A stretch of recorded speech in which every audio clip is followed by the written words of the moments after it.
ಮನುಷ್ಯನ ಜೀವನದಲ್ಲಿ ಎಲ್ಲವೂ ರಾಶಿಗಳ ಫಲದ ಅನುಗುಣವಾಗಿ ನಡೆಯುತ್ತದೆ ಎಂಬ ನಂಬಿಕೆ ಇದೆ. ಅಂತಹ ದ್ವಾದಶ ರಾಶಿಗಳಿಗೆ ಪೂಜಿಸುವ ವಿಶಿಷ್ಟ ಪದ್ಧತಿ ಕರಾವಳಿಯಲ್ಲಿದೆ.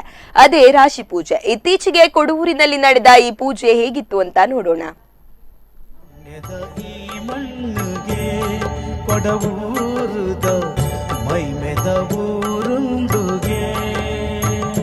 ಸೂರ್ಯನು ಒಂದು ವರ್ಷದಲ್ಲಿ ಅಂದರೆ 12 ತಿಂಗಳಲ್ಲಿ ಒಂದೊಂದು ತಿಂಗಳಂತೆ 12 ರಾಶಿಗಳಲ್ಲಿ ಸಂಚರಿಸುತ್ತಾನೆ.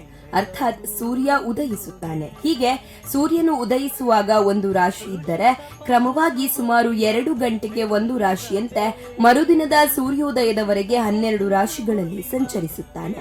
ಸೂರ್ಯೋದಯದಿಂದ ಆರಂಭಿಸಿ ಮರುದಿನದ ಸೂರ್ಯೋದಯದ ತನಕ ಸೂರ್ಯನು ಕ್ರಮಿಸುವ ರಾಶಿಯ ಸಮಯದಲ್ಲಿ ಪ್ರತ್ಯೇಕವಾಗಿ ಆಯಾಯ ರಾಶಿಗಳ ನಿಯಾಮಕನಾದ ವಿಷ್ಣುವಿನ ಭಗವದ್ ರೂಪಗಳನ್ನು, ಮಹಾದೇವಾದಿ ರುದ್ರನ ದ್ವಾದಶ ನಾಮಗಳನ್ನು, ರೂಪವನ್ನು ಆಹ್ವಾನಿಸಿ ಬಿಂಬಕ್ಕೆ ಅರ್ಚನೆ, ಅಭಿಷೇಕ, ನೈವೇದ್ಯ, ಬಲಿ ಉತ್ಸವಾದಿಗಳನ್ನು, ಅದರ ಸಲುವಾಗಿ ಅನ್ನಾರಾಧನೆಯನ್ನು ಮಾಡಲಾಗುತ್ತದೆ.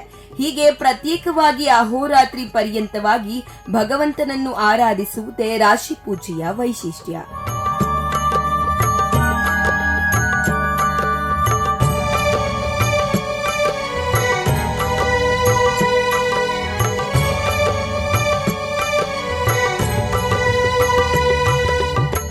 ಪ್ರಾತಃ ಕಾಲದಲ್ಲಿ ಸೂರ್ಯ ಸ್ಥಿರನಾಗಿದ್ದ ಮಕರ ರಾಶಿಯಿಂದ ಆರಂಭಿಸಿ ಸೂರ್ಯನ ಚಲನೆಗನುಸಾರವಾಗಿ ಸೂರ್ಯ ಪ್ರವೇಶಿಸುವ ಪ್ರತಿ ರಾಶಿಯಲ್ಲೂ ವಿಶೇಷ ಪೂಜೆ ಕೊಡೂರಿನಲ್ಲಿ ನಡೆಸಲಾಯಿತು. ಪೂಜೆಗಾಗಿ ದೇವಳದ ಪ್ರಾಂಗಣದಲ್ಲಿ ಸಿದ್ಧಪಡಿಸಲಾದ ವಿಶೇಷ ಮಂಟಪದಲ್ಲಿ ಶ್ರೀದೇವರ ಉತ್ಸವ ಮೂರ್ತಿಯನ್ನು ಇರಿಸಿ ವಾದ್ಯಘೋಷ, ಚಂಡೆ ನಿನಾದ, ಭಕ್ತರ ಜಯಘೋಷದೊಂದಿಗೆ ತಂದು ನೃತ್ಯ, ಸಂಗೀತಾದಿ ಅಷ್ಟಾವಧಾನ ಸೇವೆಗಳನ್ನು ದೇವರಿಗೆ ಅರ್ಪಿಸಲಾಯಿತು.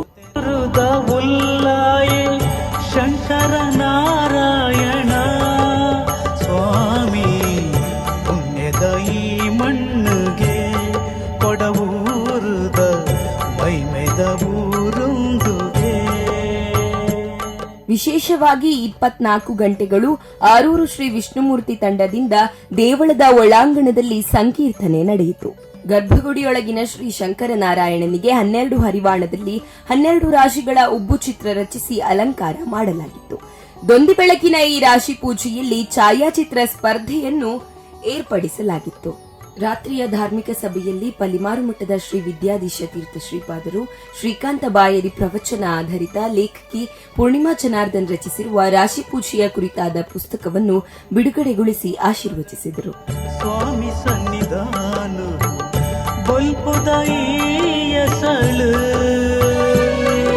ನಮ್ಮ ಆ ರಾಶಿ ಕುಂಡಲಿಯಲ್ಲಿ ಆ ಬೇರೆ ಬೇರೆ ಗ್ರಹಗಳು ಅವರೆಲ್ಲ ನಮಗೆ ಅನುಗ್ರಹ ಮಾಡಬೇಕಾಗಿದ್ದರೆ ದೇವಲೋಕದ ಜೊತೆಗೆ ಸಂಬಂಧ ನಾವು ಚಿಂತನೆ ಮಾಡಬೇಕಾದ್ದು. ನಮ್ಮ ದೊಡ್ಡ ಪುಣ್ಯ ಇವತ್ತು ಕೊಡವೂರು ಶಂಕರನಾರಾಯಣನ ದಿವ್ಯ ಸನ್ನಿಧಾನದಲ್ಲಿ ಇವತ್ತು ರಾಶಿ ಪೂಜೆ ನಡೀತಾ ಇದೆ. ಇದು ನಮ್ಮೆಲ್ಲರ ದೊಡ್ಡ ಸೌಭಾಗ್ಯ. ನಾವು ಏನು ಕೊಡ್ತೇವೋ ಬಿಡ್ತೇವೋ ಬೇರೆ, ಇದನ್ನು ನೋಡಿದ್ರೇ ತುಂಬ ಪುಣ್ಯ. ಯಾಕಂದರೆ 12 ರಾಶಿಗಳಲ್ಲಿ ಬೇರೆ ಬೇರೆ ರೀತಿಯಾದಂತಹ ಪೂಜೆಗಳು ನಡೀತದೆ. ಒಂದೊಂದು ರಾಶಿಗೆ ಪೂಜೆ ನಡೆದು ಇವತ್ತು ಬೆಳಗಿನ ಮಕರ ರಾಶಿಯಿಂದ ಪ್ರಾರಂಭ ಮಾಡಿ ನಾಳೆ ಧನು ರಾಶಿಯ ತನಕ ಆ ಪೂಜೆಗಳು ದೇವರಿಗೆ ನಡೀತದೆ. ಹಾಗಾಗಿ ನಮ್ಮ ಜವಾಬ್ದಾರಿ ದೇವರಿಗೆ ಕೊಟ್ಟ ಹಾಗೆ ನಮ್ಮ ಜಾತಕದಲ್ಲಿ ಏನಾದರೂ ದೋಷಗಳಿದ್ದರೆ ಆ ದೋಷವನ್ನು ಪರಿಹಾರ ಮಾಡಲಿಕ್ಕೆ ಈ ರಾಶಿ ಪೂಜೆಯನ್ನು ನೋಡಿದರೆ ಅದೆಲ್ಲ ಪರಿಹಾರ ಆಗುತ್ತೆ. ಯಾಕೆಂತಂದರೆ ರಾಶಿಕುಂಡಲವನ್ನು ನಿಯಮನೆ ಮಾಡುವ 2 ದೇವತೆಗಳು ಇಲ್ಲಿದ್ದಾರೆ. ಶಂಕರನು, ರುದ್ರದೇವರು ಇದ್ದಾರೆ, ನಾರಾಯಣ ದೇವರು ಇದ್ದಾರೆ. ರಾಶಿ ಪೂಜೆ ನಡೆಸುವುದರಿಂದ 1000 ಅಶ್ವಮೇಧ ಯಾಗದ ಫಲಕ್ಕಿಂತಲೂ ಹೆಚ್ಚಾದ ಪುಣ್ಯ ಲಭಿಸುತ್ತದೆ ಎಂಬ ನಂಬಿಕೆ ಇದೆ. ರಾಶಿ ಪೂಜೆ ಸಾಮಾನ್ಯವಾಗಿ ಎಲ್ಲೆಡೆಯೂ ನಡೆಯುತ್ತದೆ. ಆದರೆ ಕೊಡೂರಿನಲ್ಲಿ ದೊಂದಿ ಬೆಳಕಿನಲ್ಲಿ ನಡೆದ ಈ ರಾಶಿ ಪೂಜೆಯು ವಿಭಿನ್ನ ಮತ್ತು ವಿಶಿಷ್ಟವಾಗಿತ್ತು.